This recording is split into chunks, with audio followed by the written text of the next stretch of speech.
उन पटाखों का स्पर्श कर लिया। महात्मा जी के स्पर्श करते ही उन पटाखे की जो है शक्ति थी वो समाप्त हो गई।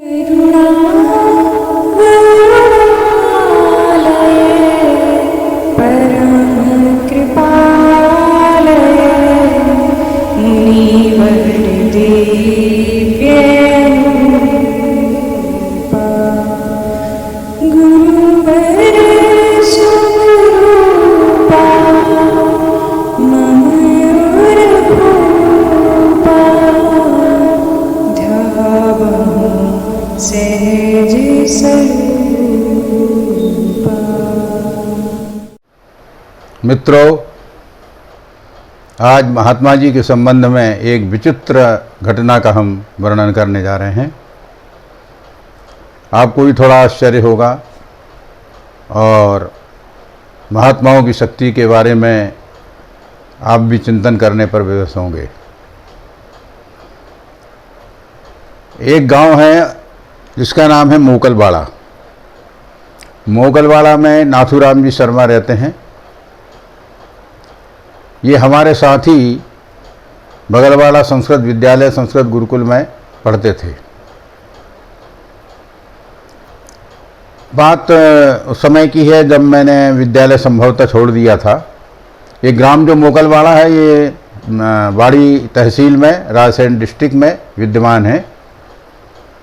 तो नाथूराम जी शर्मा का कुछ मन जो है पढ़ाई लिखाई से विचलित हो गया और इन्होंने पढ़ाई लिखाई छोड़ करके ये घर चले गए। घर में माता पिता ने सभी ने कहा कि भाई पढ़ाई करना ज़रूरी है, पांडित्य कर्म सीखना भी ज़रूरी है, तो इसलिए आप पढ़ाई करिए। लेकिन नाथूराम जी शर्मा का मन इस प्रकार से विचलित हुआ कि इन्होंने पढ़ाई पर कोई ध्यान नहीं दिया और ना ही इन्होंने संस्कृत गुरुकुल में जाना स्वीकार किया। बहुत प्रयास के बाद भी जब बालक नहीं माना तो इनके जो पिता थे श्री नंद किशोर जी शर्मा, ये जाकर के उस समय महात्मा जी बगलवाड़ा में ही निवास कर रहे थे, उनके पास में जाकर के पहुँचे। महात्मा जी के चरणों में जाकर के निवेदन किया कि महाराज जी, मेरा जो बालक है वो विद्यालय नहीं आना चाहता है, पढ़ना भी नहीं चाहता है, उसको कुछ मानसिक विकार उत्पन्न हो गया है, समझ में नहीं आता है कि क्या हुआ है। तो महात्मा जी ने उस ब्राह्मण की दीन भाव को जान करके, करुणा भाव को जान करके महात्मा जी के अंदर भी जो है प्रेम भाव उमड़ आया, एक दया का भाव उत्पन्न हुआ। महात्मा जी ने कहा कि मैं जल्दी ही तुम्हारे गांव में आऊँगा और तुम्हारा बालक जो है संस्कृत विद्यालय में पढ़ने के लिए आ जाएगा। इस प्रकार से उन्होंने आश्वासन दिया श्री नंद किशोर जी शर्मा को।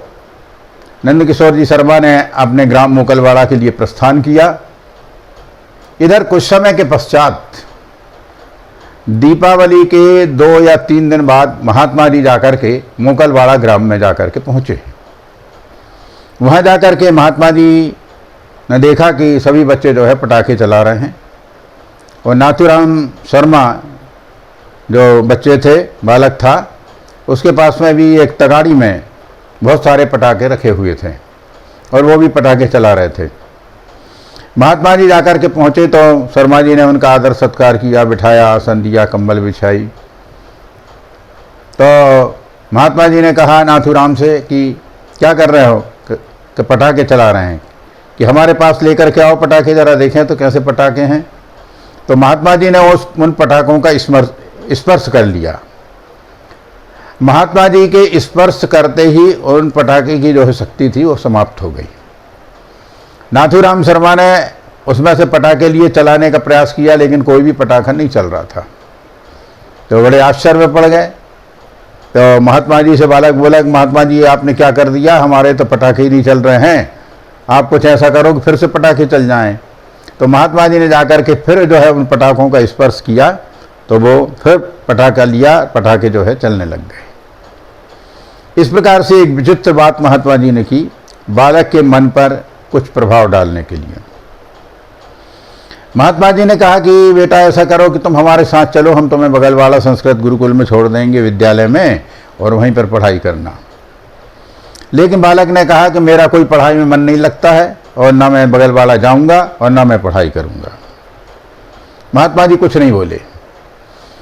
सायंकाल के समय जो है महात्मा जी ने संभवतः खिचड़ी बनाई थी, उसका जो है महात्मा जी ने भोजन अपने थाली में लिया और संभवतः मेरी समझ से महात्मा जी खिचड़ी खा रहे थे।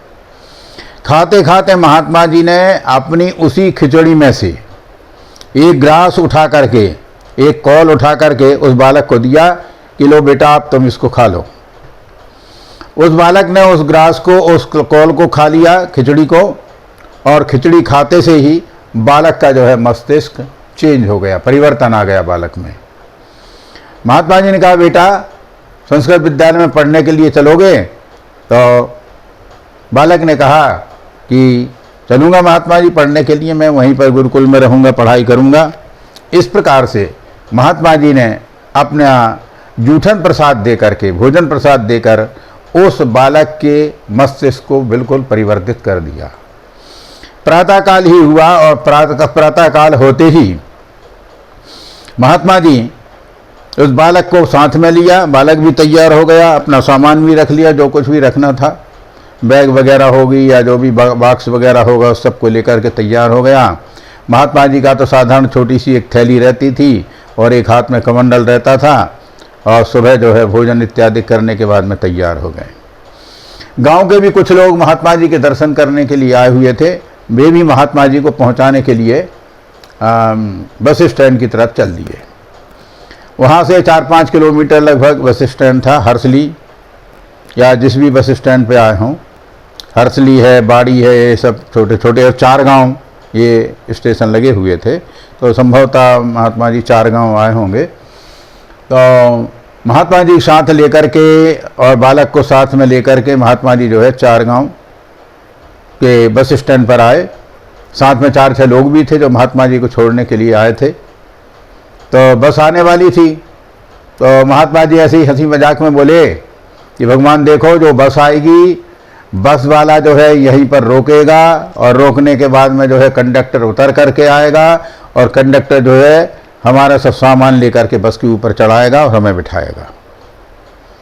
लोगों ने कहा महाराज जी ऐसे कैसे हो सकता है, यदि ये बस रुकवाएंगे नहीं बस तो सीधी निकल जाएगी। तो नहीं भगवान ऐसे ही होगा। कहा यदि महाराज जी बस नहीं रुकी तो? कहा बस नहीं रुकी तो जो है या तो बस रुक जाएगी और नहीं रुकी तो उसका जो है टायर जो है फट जाएगा और बस को यहीं रुकना पड़ेगा। लोग बड़े आश्चर्य में पड़ गए कि देखें तो सही आखिर क्या होता है। इतने में ही बस आई और बस आकर के वहाँ पर रुकी। कंडक्टर ने महाराज जी की तरफ देखा और कंडक्टर जोर से जल्दी से उतर करके भाग करके आया कि चलिए महाराज जी जो है बस में जा कर के बैठ जाइए। कंडक्टर ने अपना सामान भी उठवाया, सामान उठवा करके महाराज जी और बालक को साथ में लेकर के महात्मा जी स्वयं वहाँ जा कर के बैठ गए बस में। बस से जाकर के बाड़ी बुधनी होते हुए महात्मा जी जो है बालक को लेकर के मोगरा पहुँचे। मोगरा में लगभग 15 दिन तक जो है बालक ने निवास किया था, जैसा कि हमको श्री नाथूराम जी शर्मा ने बताया। अब क्योंकि वो बड़े हो गए हैं, उनकी अवस्था भी 68, 69, 68-69 साल की है, तो उन्होंने जैसा बताया वही मैं वर्णन कर रहा हूँ आपके सामने। तो वहाँ पर 15 दिन तक महात्मा जी के साथ में वो रहे। द्वारका प्रसाद जी पटेल जो मोगरा वाले हैं, महेश दयाल गौर हैं जो उनके पुत्र हैं, उनके वहाँ पर, और उसके पश्चात औली घाट भी संभवतः वो गए और वहाँ से फिर जो है होते हुए सलकनपुर आए। सलकनपुर में आकर के देवी जी का दर्शन कराया बालक को और फिर उसको ला करके संस्कृत विद्यालय बगलवाड़ा में छोड़ दिया। इस प्रकार से नाथूराम जी का जो संबंध है केवल इतना ही रहा। इसके पश्चात नाथूराम जी ना तो कभी महात्मा जी से संपर्क रहा उनका और ना वो कभी डूमर गए, जैसा कि उन्होंने बताया है, ना उन्होंने डूमर की कुटी का दर्शन किया। ये सबसे बड़े आश्चर्य की बात है, क्योंकि उनका उतना ही संयोग था। नाथूराम जी शर्मा छोटे एक कृषक भी हैं और साथ में ही जो है पांडित्य कर्म भी हल्का फुल्का करते हैं, और ज्योतिष के वो बहुत अच्छे विद्वान हैं। ज्योतिष की गणना करना, ज्योतिष के फल कथन इत्यादि में बहुत ही निपुण हैं और अपने गांव में ही निवास कर रहे हैं। इस प्रकार से नाथूराम जी शर्मा ने जिस प्रकार से महात्मा जी की ये क्रिया और उनके जो कार्य और उनके जो कृपा का वर्णन किया, वही मैंने समक्ष आपके समक्ष वर्णन किया है। मैं भी आश्चर्य से अभिभूत हुआ था उनकी बातों को सुन करके, और वही मैं आपके सामने मैंने प्रस्तुत किया है। यदि आपको वीडियो पसंद आया है तो लाइक करें, सब्सक्राइब करें, मित्रों से शेयर करें, कमेंट्स करके अपने विचार प्रस्तुत करें। धन्यवाद। हर हर नर्मदे हर।